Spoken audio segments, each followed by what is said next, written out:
Tinawag ni Vice President Sara Duterte na may isa na namang fishing expedition laban sa kanya matapos siyang sampahan ng mga reklamo.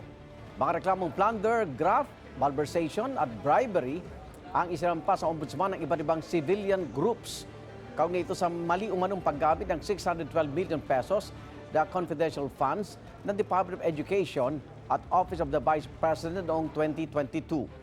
Bukod sa bise, kasama rin sa mga sinampa ng reklamo ang iba pang dati at kasalukuyang tauhan ni BP Duterte sa DepEd at OVP.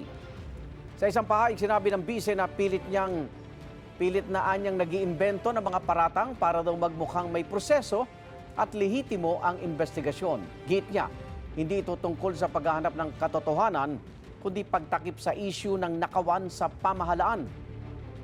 Dati na ginit ng bise na walang maling paggamit sa confidential funds ng kanyang opisina.